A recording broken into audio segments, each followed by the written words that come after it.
यह कहानी है बुद्धि और भाग्य में बड़ा कौन है। एक बार भाग्य और बुद्धि में बहस हो गई। भाग्य ने गर्व से सिर उठाकर कहा, मैं बड़ा हूँ। बुद्धि बोली, नहीं, मैं बड़ी हूँ। बहस बहुत देर तक चलती रही। अंत में दोनों ने निर्णय किया कि बहस से समस्या का हल नहीं होगा, इसके लिए कुछ करके दिखाना चाहिए। तभी उन्हें खेत में काम करता एक किसान दिखाई दिया। बुद्धि ने भाग्य से कहा, तुम अगर इसे राजा बना दो तो मैं हार मान लूँगी। भाग्य ने कहा, ठीक है, मैं इसे अभी राजा बनाता हूँ। भाग्य किसान के पास पहुँचा तो उसके खेत में खड़े गेहूं की बालें मोतियों से भर गईं। किसान ने एक बाल तोड़कर देखी तो उसमें मोती निकले। उसने दूसरी बाल तोड़ी तो उसमें भी मोती निकले। उसने मोती कभी देखे ना थे। सोचा ये कंकड़ हैं। वह सिर पकड़कर बैठ गया और बोला, हे भगवान, यह क्या हो गया? इन कंकड़ों का क्या करूं? साल भर की मेहनत व्यर्थ चली गई। वह खेत के किनारे बैठकर अपने भाग्य को कोसने लगा। तभी उस देश का राजा अपने मंत्री के साथ उधर से गुजरा। उसने किसान को रोते देखा तो रुक गया। उसने किसान से रोने का कारण पूछा। किसान ने राजा को सब कुछ बता दिया। राजा ने खेत में घुसकर देखा तो यह देखकर आश्चर्य में पड़ गया कि उस खेत में मोती उगे हुए थे। राजा ने मंत्री को एक ओर बुलाकर कहा, क्यों ना हम अपनी राजकुमारी का विवाह इस किसान से कर दें। वह हमारी इकलौती संतान है। इस भाग्यशाली आदमी के साथ सुखी रहेगी। मंत्री ने भी राजा की हाँ में हाँ मिलाते हुए कहा, आपका विचार उत्तम है। अब राजा किसान से बोला, सुनो, तुम यह सारी फसल काट कर राजमहल में पहुंचा दो। इसके बदले में हम तुम्हारा विवाह अपनी पुत्री से कर देंगे और बहुत सा धन भी देंगे।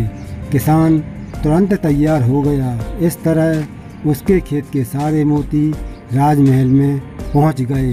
यह देखकर बुद्धि मुस्कुराई तो भाग्य बोला, देखती रहो, यह राजा बनने वाला है।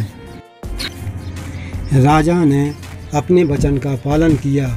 उसने निश्चित दिन अपनी पुत्री का विवाह उस किसान से कर दिया। किसान बहुत प्रसन्न था।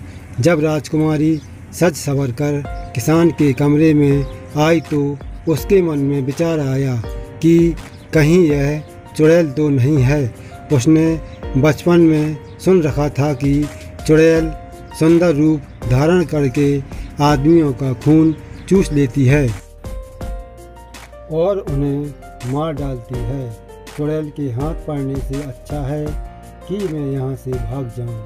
यही सोचकर वह कमरे से निकल भागा। वहाँ से भागकर किसान नदी के किनारे जा बैठा। तभी राजा के सैनिकों ने उसे देख लिया। वे उसे पकड़कर राजा के पास ले आए। उसे देखकर राजा को क्रोध आ गया। उसने किसान को कठोर दंड देने का निश्चय किया। बुद्धि ने भाग्य से कहा, देख लिया तुमने, अब इस आदमी को सजा होने जा रही है। बोलो, क्या कहते हो? निराश होकर भाग्य बोला, अगर तुम इस आदमी को बचा लो तो मैं हार मान लूँगा। बुद्धि ने हंसकर कहा, तो ठीक है, अब मेरा कमाल देखो। मैं चली उसके पास। जैसे ही बुद्धि किसान के पास आई, वह बोला, राजन, आप मेरे ससुर हैं। क्या मैं आपसे पूछ सकता हूँ कि मुझे क्यों लाया गया है? राजा बोला, तुमने मेरी पुत्री का तिरस्कार करके मेरा घोर अपमान किया है। इसका तुम्हें दंड दिया जाएगा। तब किसान बोला, राजन, जब आपकी पुत्री कमरे में आई तभी नदी की ओर से बचाओ बचाओ चिल्लाने की आवाज़ मेरे कानों में पड़ी। मैं अपने आप को रोक ना सका। और उस आदमी को बचाने नदी पर चला गया था। अगर यह मेरा दोष है तो आप मुझे अवश्य दंड दें।